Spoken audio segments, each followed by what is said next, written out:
think it's possible to control someone's attention? Even more than that, what about predicting human behavior? I think those are interesting ideas if you could. I mean, for me, that'd be the perfect superpower. Actually, kind of an evil way of approaching it. But for myself, in the past, I've spent the last 20 years studying human behavior from a rather unorthodox way, picking pockets. When we think of misdirection, we think of something as looking off to the side when actually it's often the things that are right in front of us that are the hardest things to see, the things that you look at every day that you're blinded to. For example, how many of you still have your cell phones on you right now? Great. Double check. Make sure you still have them on you. I was doing some shopping beforehand. Now, you've looked at them probably a few times today, but I'm going to ask you a question about them. Without looking at your cell phone directly yet, can you remember the icon in the bottom right corner? Bring them out, check, and see how accurate you were. How'd you do? Show of hands, did we get it? Now that you're done looking at those, close them down, because every phone has something in common. No matter how you organize the icons, you still have a clock on the front. So, without looking at your phone, what time was it? You just looked at your clock, right? It's an interesting idea. Now I'll ask you to take that a step further with a game of trust. Close your eyes.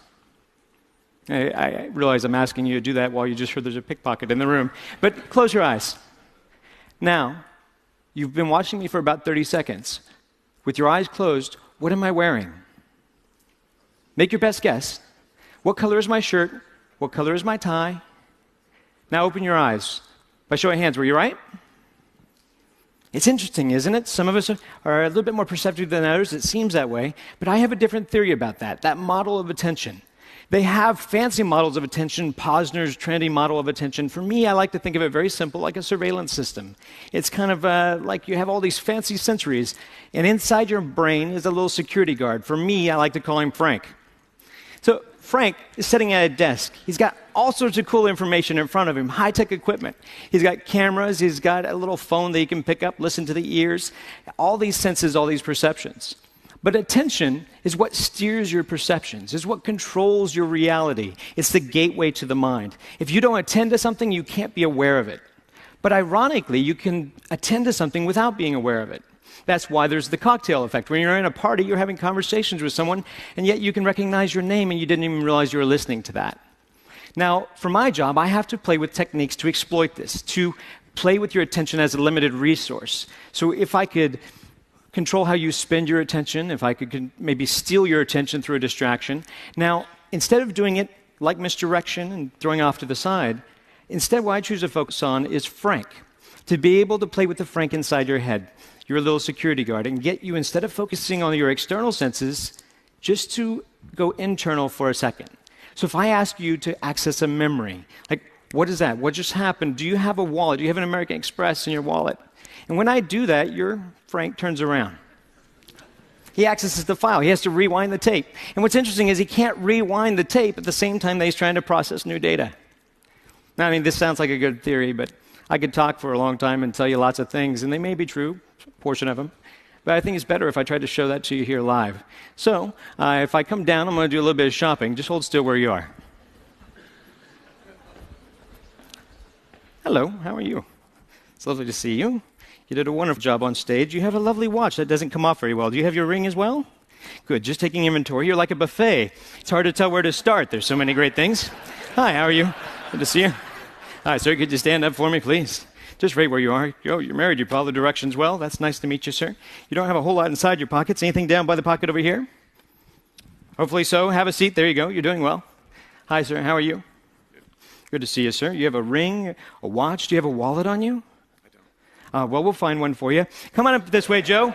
Give Joe a round of applause. Come on up, Joe. Let's play a game.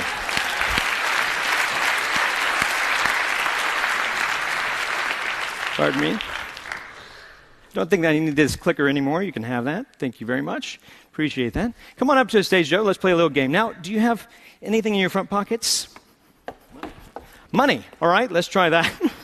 Can you stand right over this way for me? Turn around and let's see. If I give you something that belongs to me, this is just something, a half poker chip. Hold out your hand for me. Watch it kind of close. Now, this is a task for you to focus on. Now, you have your money in your front pocket here? Yep. Good. I'm not going to actually put my hand in your pocket. I'm not ready for that kind of commitment. One time a guy had a hole in his pocket, and that was rather traumatizing. I was looking for his wallet, and he gave me his phone number. It was a big miscommunication. So let's do this simply. Squeeze your hand. Squeeze it tight. Do you feel the poker chip in your hand? I do. Would you be surprised if I could take it out of your hand? Say yes? Very. Good. Open your hand. Thank you very much. I'll cheat if you give me a chance. Make it harder for me. Just use your hand. Grab my wrist, but squeeze. Squeeze firm. Did you see it go? No. No, it's not here. Open your hand. See, while we're focused on the hand, it's sitting on your shoulder right now. Go ahead and take it off. Now, let's try that again. Hold your hand out flat. Open it up all the way. Put your hand up a little bit higher, but watch it close there, Joe. See, if I did it slowly, it'd be back on your shoulder. Joe, we're going to keep doing this till you catch it. You're going to get it eventually. I have faith in you. Squeeze firm. Squeeze. You're human. You're not slow. It's back on your shoulder. You were focused on your hand. That's why you were distracted. While you were watching this, I couldn't quite get your watch off. It was difficult. Yet you had something inside your front pocket. Do you remember what it was? Money?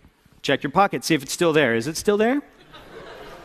Oh, that's where it was. Go ahead and put it away. We're just shopping. This trick's more about the timing, really. I'm going to try to push it inside your hand. Put your other hand on top for me, would you?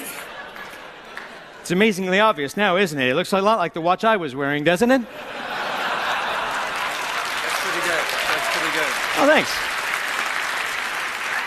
But it's only a start.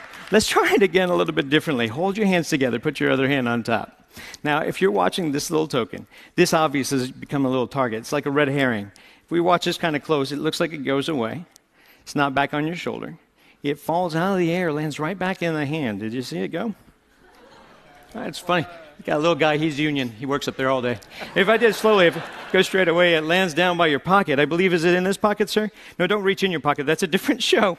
Sorry, that's rather strange. They have shots for that. Can I show them what that is? That's rather bizarre. Is this yours, sir? I have no idea how that works. We'll just send that over there. That's great. I need help with this one. Step over this way for me. Now, don't run away. You had something down by your pants pocket. I was checking mine. I couldn't find everything. But I noticed you had something here. Feel the outside of your pocket for a moment. Down here, I noticed this. Is this something of yours, sir? Is this? I had no idea. That's a shrimp. Yeah, saving it for later. You've entertained all these people in a wonderful way. Better than you know. So we'd love to give you this lovely watch as a gift.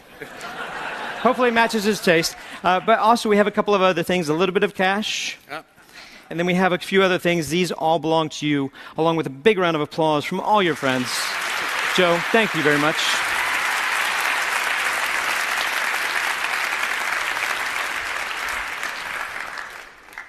So, same question I asked you before, but this time you don't have to close your eyes. What am I wearing?